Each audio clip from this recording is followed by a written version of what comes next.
Giants fans, NFL fans, friends, thank you so much for joining me for another episode of Only a Giant. I want to start this off with just mentioning, being this is a podcast that's somewhat tied to my fandom of Eli Manning, the hot sauce commercial that just came out, which is amazing. I love the commercials that he does.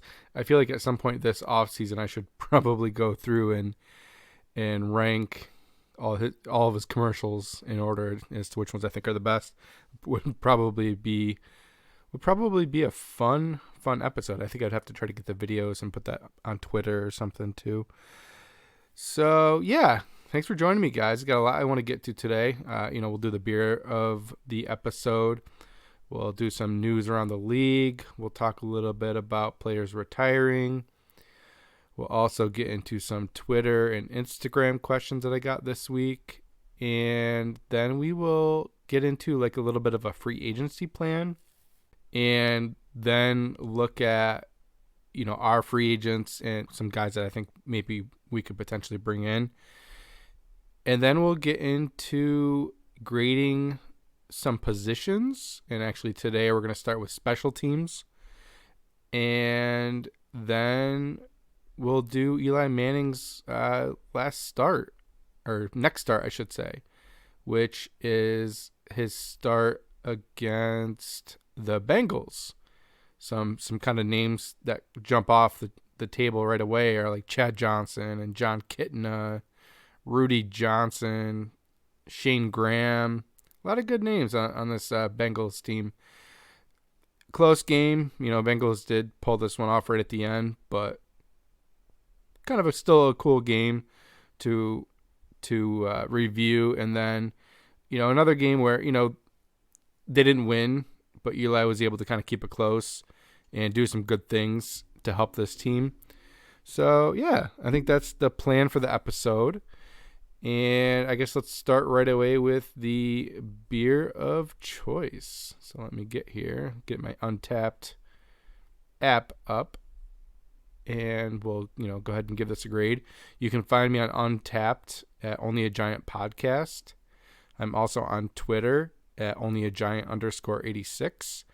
You can find me on Instagram as well at Only a Giant Podcast.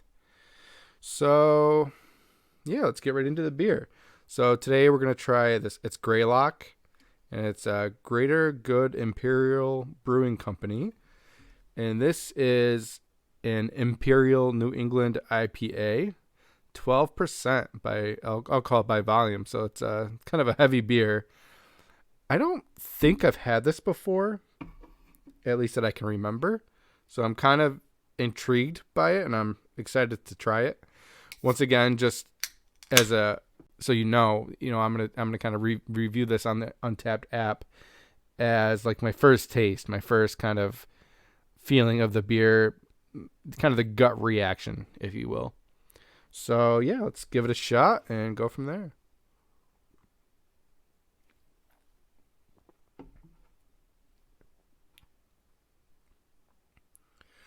So I don't love it, actually.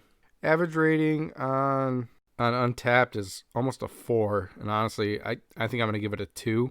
The initial flavor is really weird right up front. Like, maybe that's the Imperial portion of it, I don't know. But it kind of smacks you in the face, but it's not like, it's not a good smack in the face like beer should be. Yeah, I'm going to 2 on that. Honestly, I wasn't overly impressed with that. Ugh.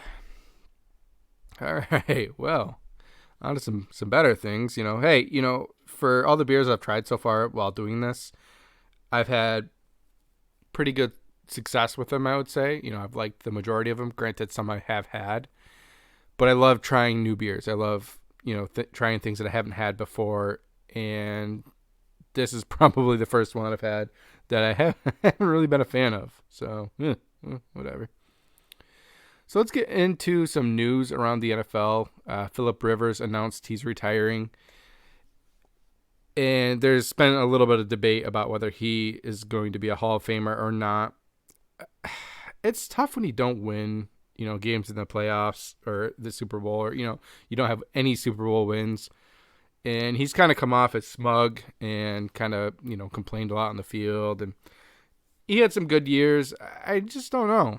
Right now, I think my gut tells me no. But he could be, I guess. Kind of a funny quote that I saw on Twitter was him saying, "Now my wife and I can finally focus on starting a family together." He's got like 12 kids.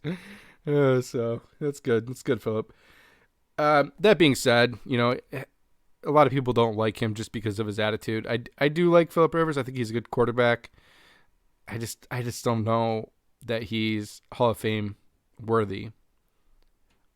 And, he's going to be coming in, the first year he's going to be eligible to become a Hall of Famer. He'll be looking at probably Drew Brees, who I think everything's pointing towards him retiring. I don't know if he's actually announced that he's retiring.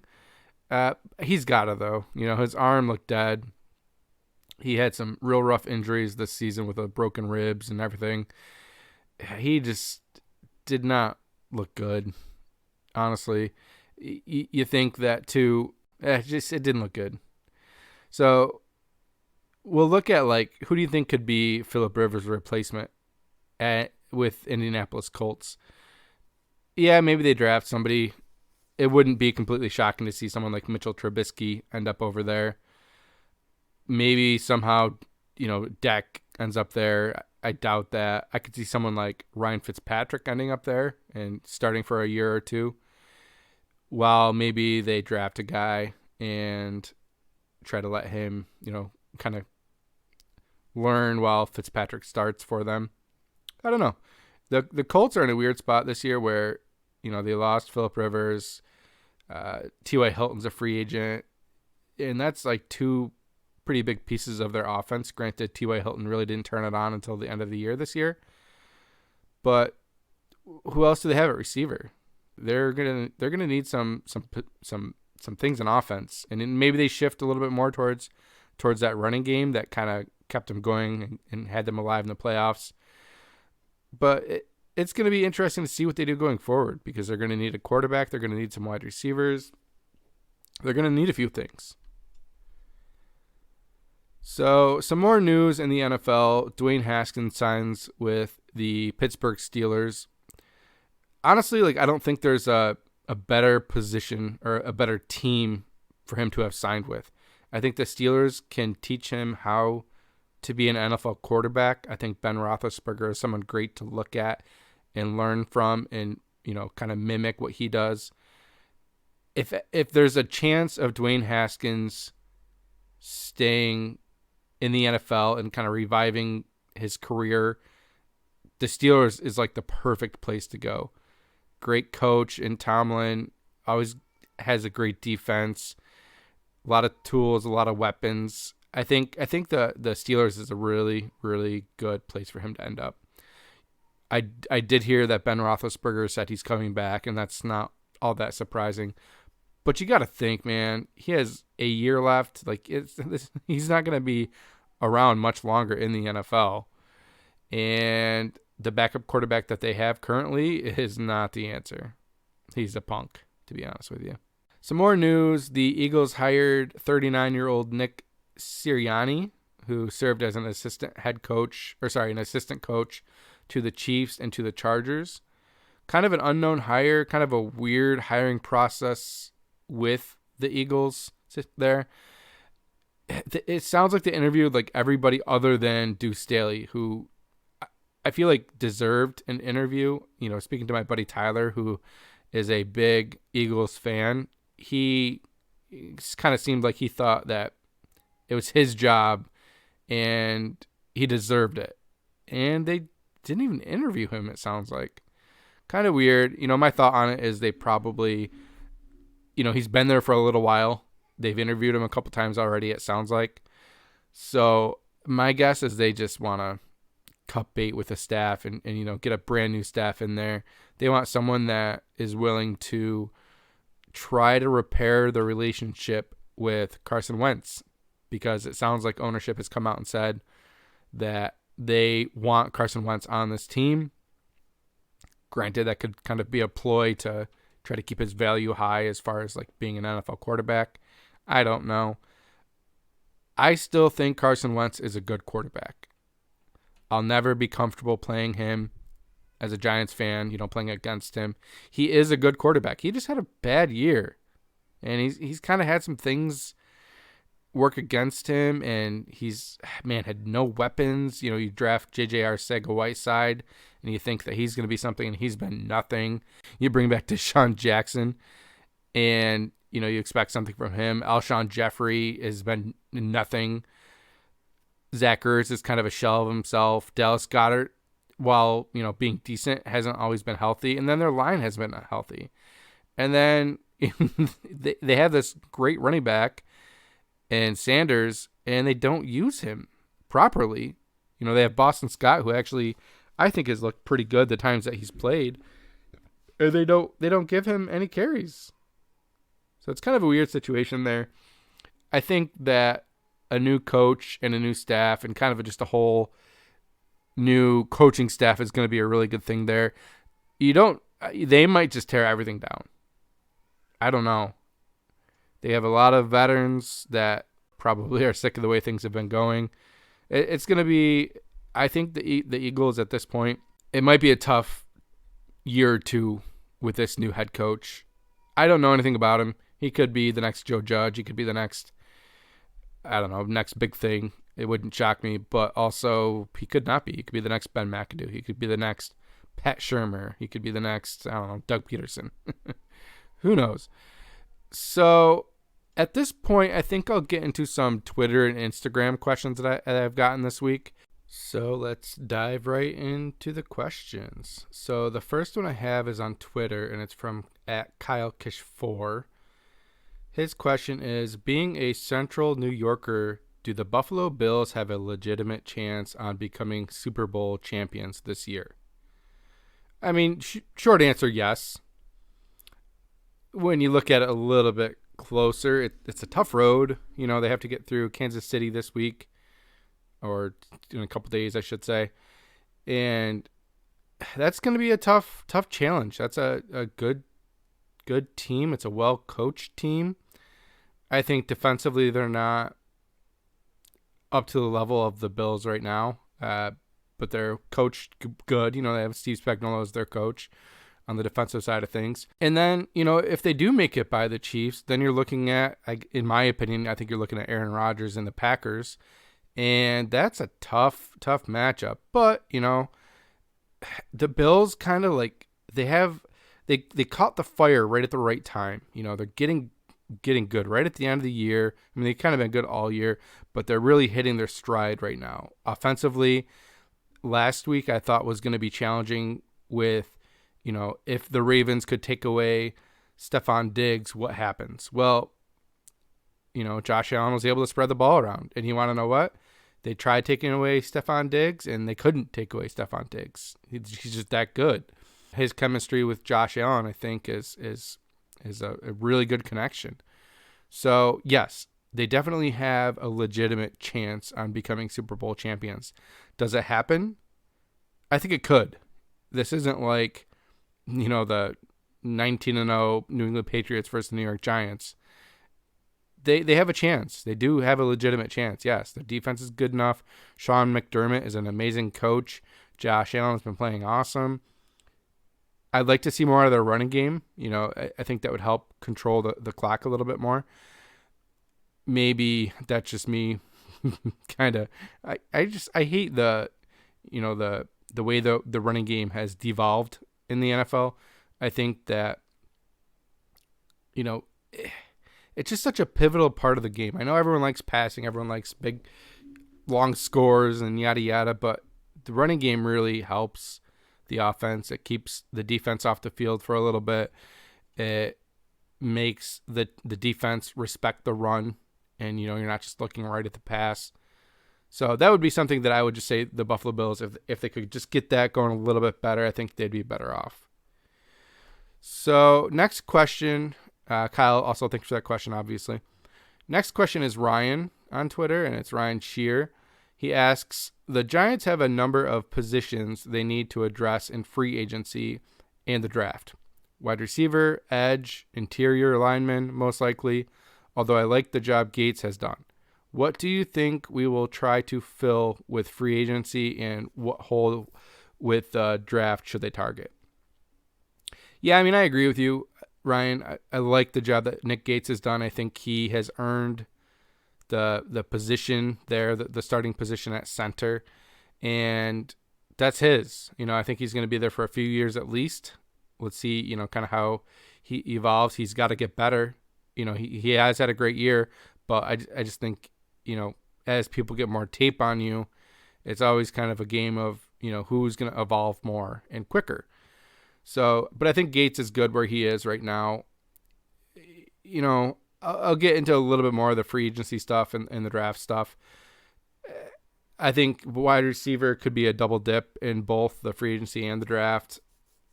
There's hopefully some talent will be added defensively in the draft and free agency. So I'll get into that a little bit more, Ryan, because I have a lot of thoughts on that in a little bit here.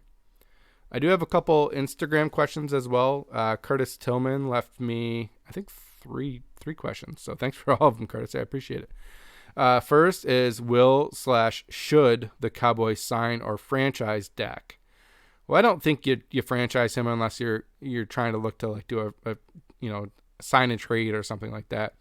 37 mil, I think, is the number that you're looking at if you franchise him again. At that point, you might as well just give him 40 and make it team friendly somehow, for the next 3 years or something like that. I just don't think Jerry Jones wants to pay a quarterback that much money. I really don't.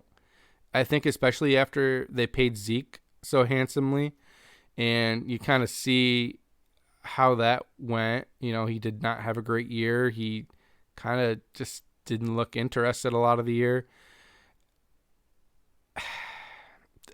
I have a feeling, and this just might be me, I don't know. I don't think he's going to be there next year with Dallas. I think he's going to be on another team, whether it's something where the Cowboys just let him straight walk and he signs somewhere else, or if they, franchise him and trade him. It'll be a fun offseason. I wouldn't be completely shocked to hear, if Jerry Jones tries to lowball him a little bit due to, being hurt and everything, but I don't think he's going to stay, man.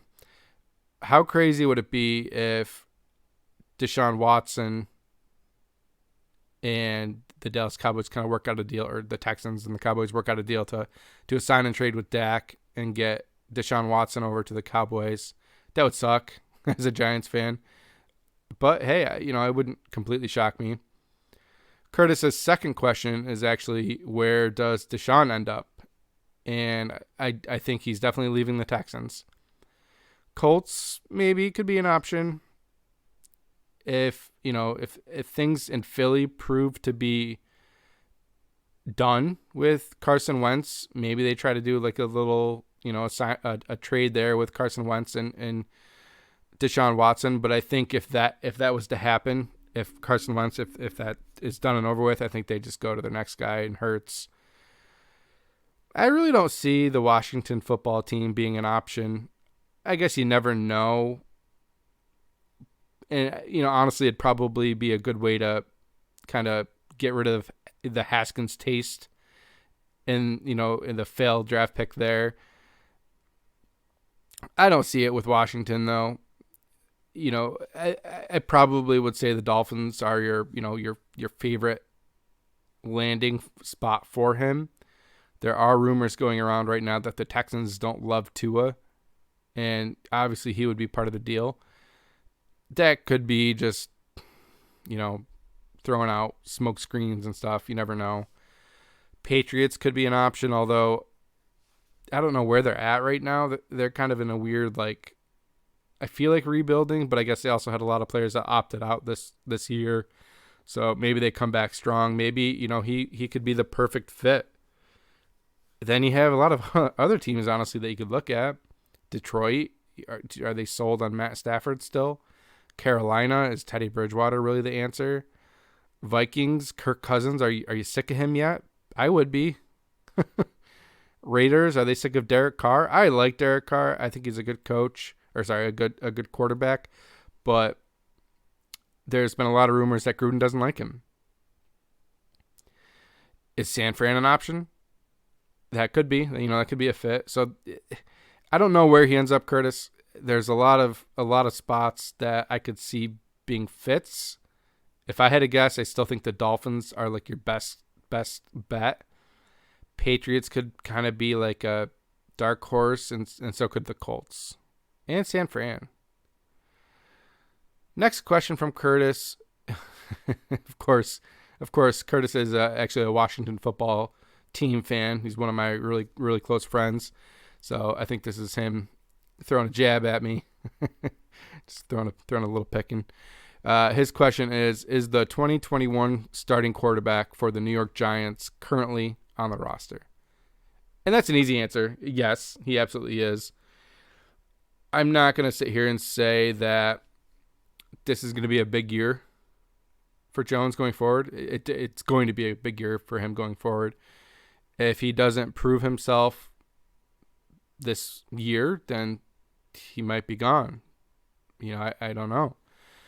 But yeah, the 2021 quarterback is absolutely on the roster right now, and it's Daniel Jones. His next question is, who's your early favorite for the NFC East champ in 2021? That's kind of a tricky question right now. I think, let's get through free agency, let's get through the draft, and then maybe we can kind of have a better answer for that. Right now, Giants. We have a head coach, we have a quarterback, we have Saquon coming back. While the quarterback might be a question mark, getting Saquon back is going to certainly help him. And the ownership and Dave Gettleman have come out and said that they're going to get him more weapons. So if our offense can improve just a little bit even, this team could easily be 8-8 next year. I could see 9-7 winning the division.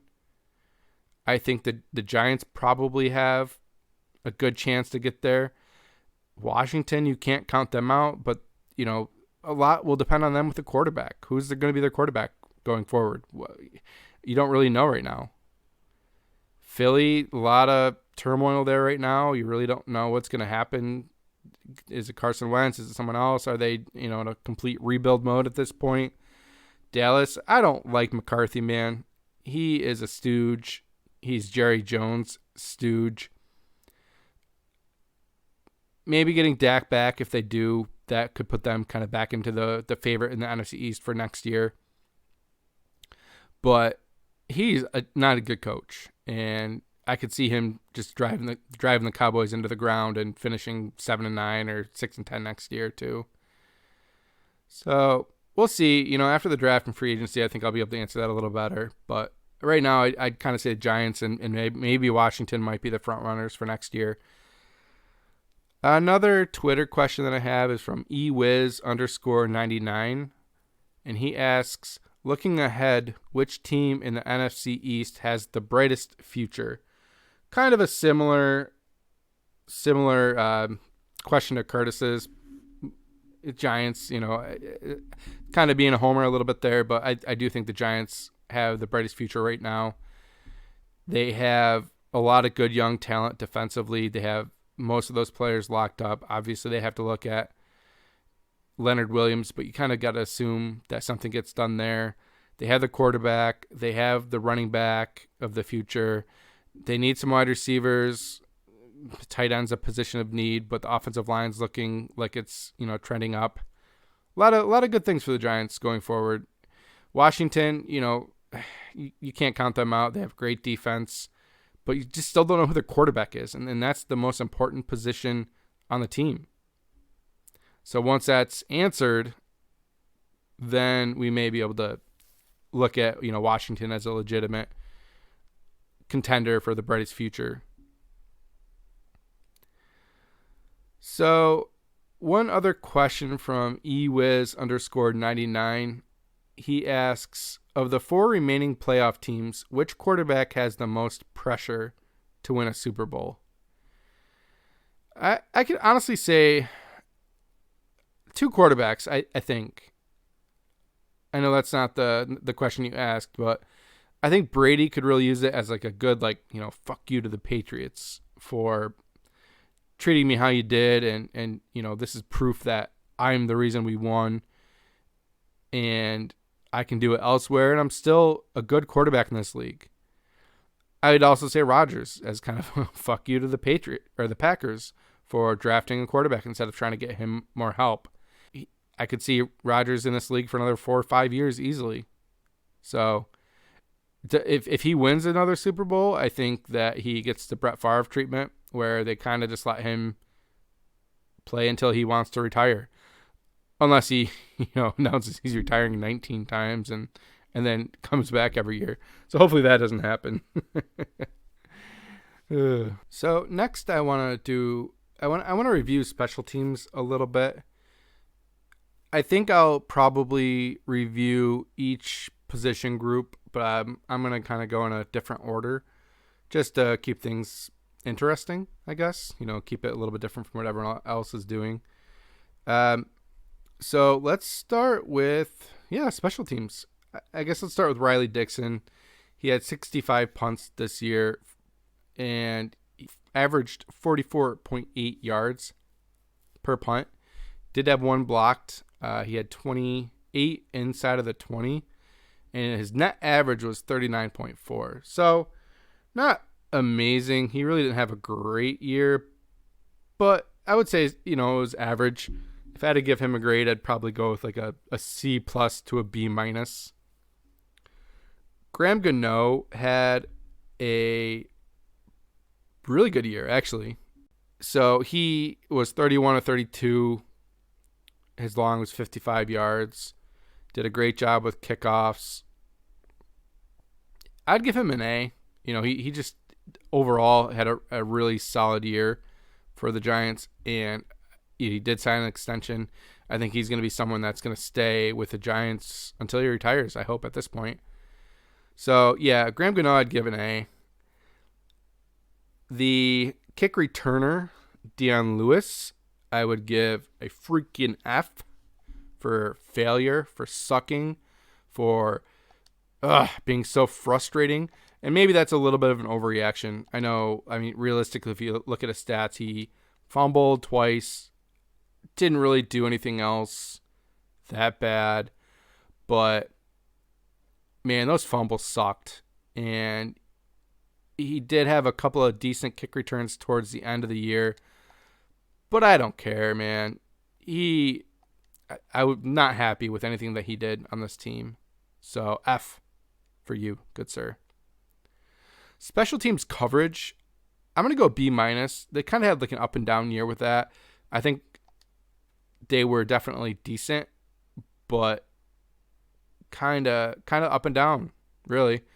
So I'm going to go, I'll go a B on that. The special teams in general, if I had to give a grade, I would probably go with a B minus as the overall grade. Jabril Peppers as a punt returner was okay. I thought he let the ball bounce at some bad times here and there around like the 8-9 yard line when he should have fair caught it. Golden Tate had a few returns. No one really did anything, of note. Special teams this year really was kind of lackluster, whereas in the past I felt like it was a strength. So I'm hoping that gets better as the years go. You'd hope Joe Judge has his impact on the special teams. McGahee was awesome for us, so hopefully he stays. But they were just all right, It wasn't anything amazing, wasn't anything horrible either, but it was just kind of, it was there, and it was just all right. So next I want to get into the free agents that the Giants have, and then kind of some plans that I think might be some things that we look at doing. The current free agents that we have, I think the players I would look at bringing back. Obviously, I think that we need to bring back Leonard Williams. Just kind of no way around that. Kyler Fackrell, I think, is someone that we should try to bring back. Works well with Patrick Graham. He doesn't necessarily have to be a starter, but he's someone that can fill in when needed. He can rotate in. He can get sacks. He can do a little bit of everything. He's decent in coverage. I think he's someone that we should try to focus on bringing back. Obviously, it can't be a super expensive contract, but he's a good role player, and I hope we do bring him back. Cam Fleming is another guy that I could see coming back on a 1-year deal and maybe let him compete with Pert for the starting right tackle spot. Maybe not, though. It kind of depends on what his market will be. I certainly think it would be worth bringing him back, though. Colt McCoy is the next free agent that I would say, honestly, I'd probably let him walk and see if we can get somebody that is a little bit more reliable as a backup quarterback. And it's nothing to do with Colt McCoy. I think for the most part he filled in decent when asked to. My worry is more, is Daniel Jones someone that can stay healthy? So far he's kind of proven that he isn't able to stay healthy, and that is what worries me. And that's why I think we need to get a more competent backup. Try to get someone like Matt Barkley even. There's actually a lot of guys out there that you could look at. Mike Glennon, Blake Bortles is a free agent, Nick Mullins, A.J. McCarron. If you want to get someone a little bit more pricey, look at Ryan Fitzpatrick or, Jacoby Brissett. So there are a lot of options out there that, in my mind, are just better than Colt McCoy.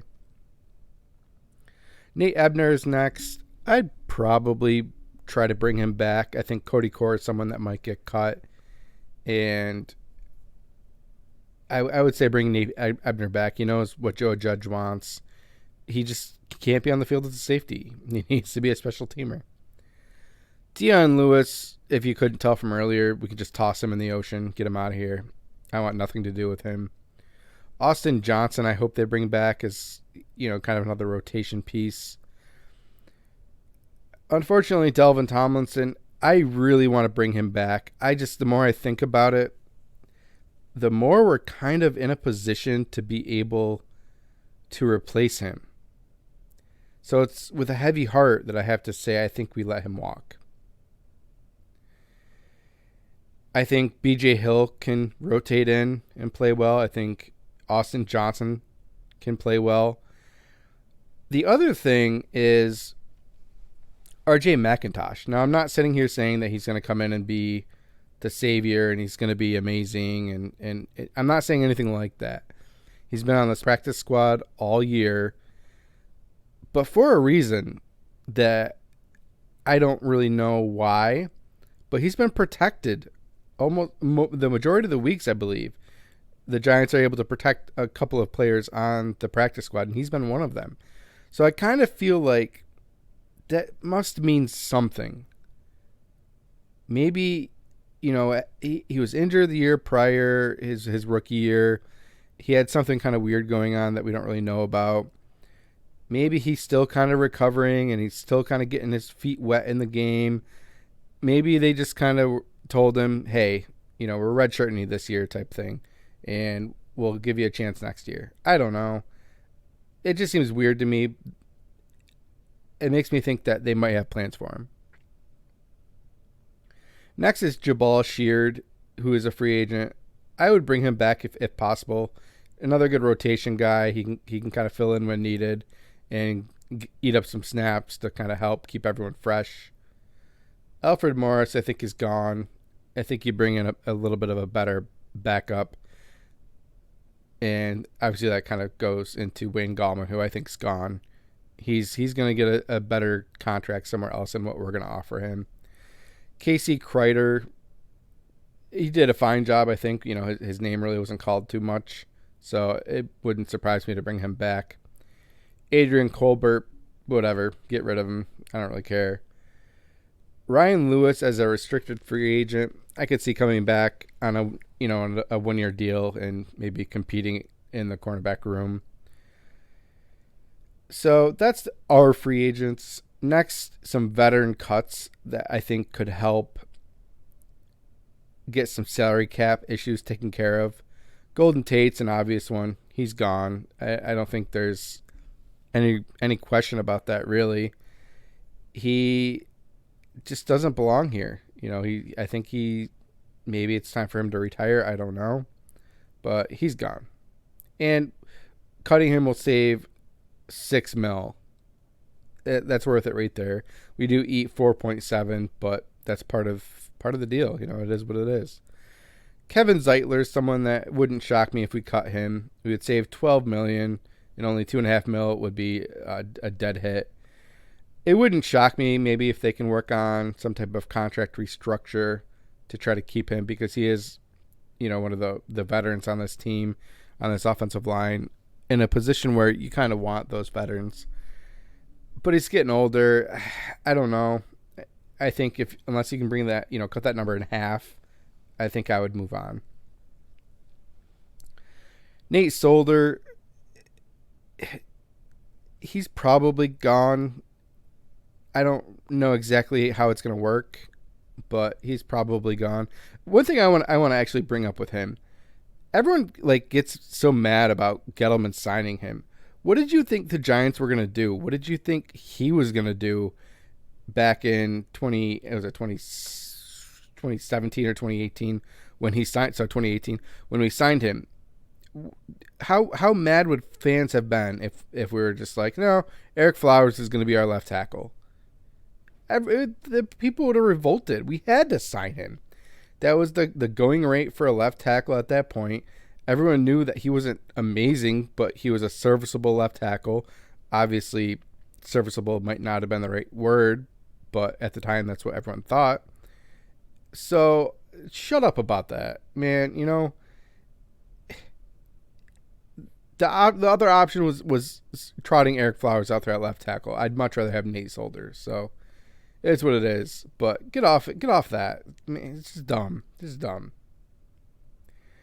So I'm assuming he, may retire. He could be a post-June 1st cut, and they can spread the cap out for the next 2 years.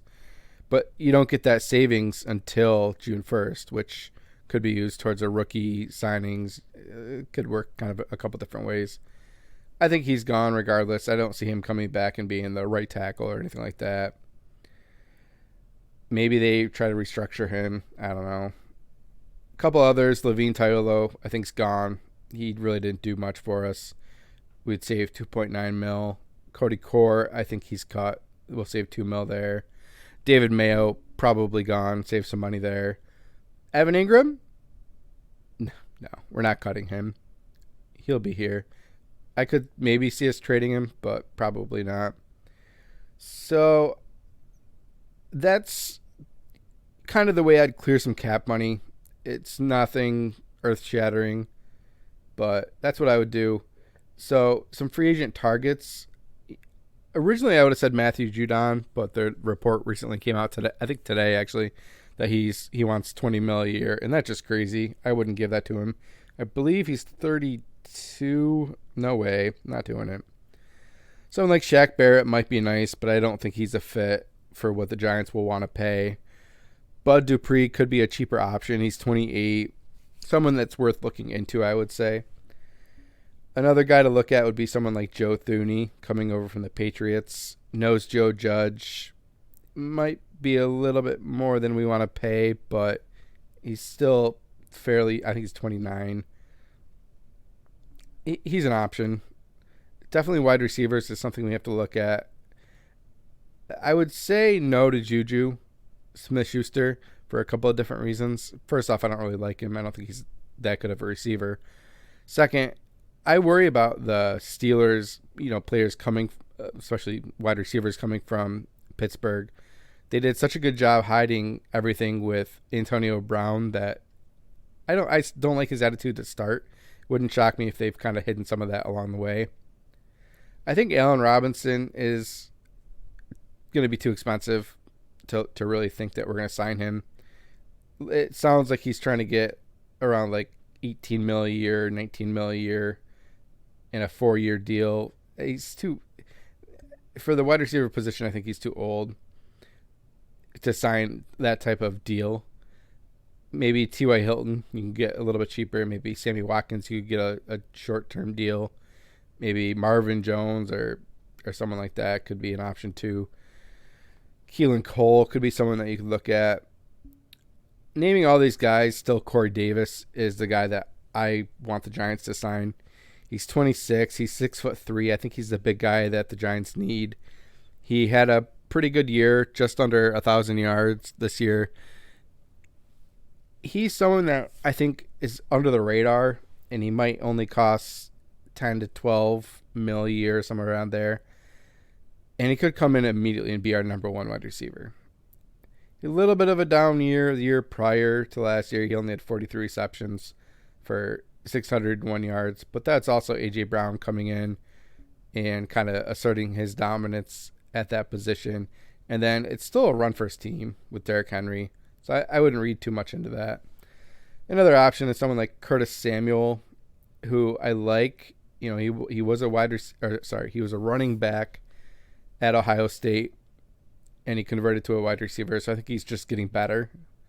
But if we signed him, I think we need to still really look hard at free agency and look at the draft for wide receiver position. Something like Corey Davis could solve that a little bit, where you might not need to look at a wide receiver that high in the draft in the first or second round. But I think if you go Curtis Samuel, I think you're going wide receiver regardless. Some running backs to look at. I think Mark Ingram would be a fun backup. Like I said, I think Wayne Gallman's gone. Mike Davis from Carolina could be an option. Maybe Carlos Hyde or Lamar Miller. Or you just draft someone. I think drafting someone would probably be the way I'd go, other than Mark Ingram. For defensive tackle, Delvin Tomlinson, maybe, bring back Austin Johnson. Take a look at Jonathan Hankins, see if he's someone that we can come back with. Always an option. Those are kind of the moves I'd make. And then drafting, I still think I'm looking at receiver right now. I'm kind of growing more and more into a Jalen Waddle fan, thanks to my buddy Eddie. Obviously, I'd still go Jamar Chase. I think I'd put Jalen Waddle at number 2 for me right now. Devontae Smith, if we got him, I would never complain about that, obviously. But we'll see what happens. Free agency is really going to be telling for the draft. On to the playoff game still. The first game is going to be Bucs at Green Bay. I think this is an easy Green Bay win, 34-21. I think they're going to dominate and send the Bucs home. Bills at Chiefs after that. Going to be a back and forth game. Going to be really close. I think the Bills squeak out a win and they pull off an upset. 28-27. I'm high in the Bills this year. I really think that this is a game they can win. It will be a tough game, but that doesn't mean that it's not possible. So last thing I want to do tonight before I shut this episode down is talk about Eli Manning's next start. It is I believe his 6th start, and it's against the Cincinnati Bengals, who are sitting at 6-8 at that time. Giants are sitting at 5-9, and the Bengals are being coached by Marvin Lewis still at that point. They have kind of some good names. They have John Kitna's there at this point, Rudy Johnson, TJ Houshmandzadeh, Chad Johnson, a lot of good names. For the Giants, obviously the normal guys, Eli and everyone. The game kind of starts off fast with a touchdown from John Kitna to Chad Johnson. Puts up the Bengals 7-0. Giants actually answer pretty much right away with the next drive, and Tiki Barber punches it in for a touchdown. The Bengals kick a field goal, followed by the Giants kicking 3 field goals. And at that point, the Giants are up 16-10. Third quarter's going around, and Rudy Johnson scores a touchdown to put the Bengals up. We kick a couple more field goals, and then the dagger happens at 44 with 44 seconds left in the game, where John Kitna hits Chad Johnson for a touchdown to win the game. Giants sacked twice. They had one fumble, which is a turnover. Penalized 9 times for 85 yards. That certainly hurt them. Eli Manning in the game was 19 of 37 for 201 yards with 1 interception. Not like a pretty game by any means, but still a game that we were so close to winning. He at least kept us in it. Tiki Barber had a pretty good game with 22 carries for 109 yards. Jeremy Shockey had some catches. Ike Hilliard had some catches. David Tyree had a few as well. For the Bengals, John Kitna was there, which is pretty cool. He had a decent game, 20 for 32 for 186 yards and 2 touchdowns. Rudy Johnson rushed 19 times for 31 yards. Hushmanzada had a couple catches. Chad Johnson had a couple too with 2 touchdowns. So this is the last game. Sorry, this is the second to last game of the year. After last week's performance against Pittsburgh, it was a little bit of a letdown for Eli. But at least we're in the game. He showed that he could keep the Giants in the game give them a chance to win. They had a lead multiple times, so they're kind of getting better. They're figuring out what to do. They just didn't pull off the win. So that's kind of a short little section this week. Sorry it's so short. This episode was supposed to be out last night. Unfortunately, and you may have heard it at one point, my son woke up. He's 2 years old. He's been having a couple of tough nights sleeping the last few nights in a row. And my wife went up and got him and brought him into the bedroom with her. So obviously he's sleeping with us on occasion at night. But that kind of made it tricky. He loves me right now so much that sometimes he just won't settle down until I'm there. So I ended up going upstairs and going to bed early. So that's why we're going out a little bit later this week. So thanks for being patient with that. Next week, I want to get a little bit more in depth with the position review for the secondary. And we'll do Eli Manning's last start against the Dallas Cowboys, which was a win. So I'm very excited about that one. Definitely be a little bit more in depth for that one. I appreciate everyone that listens, guys. Tell your friends. Pass this along if you can. I am trying to kind of grow this a little bit if I can. Leave me a rating on Apple Podcasts if you can. If anyone wants to interact a little bit more with some questions, I'd appreciate that too for when I do put out the Twitter questions. I'm trying to grow. It's just slow, but I do appreciate the people that are listening. And yeah, that's all I got for you guys today. I'll see you guys next week. Let's freaking go.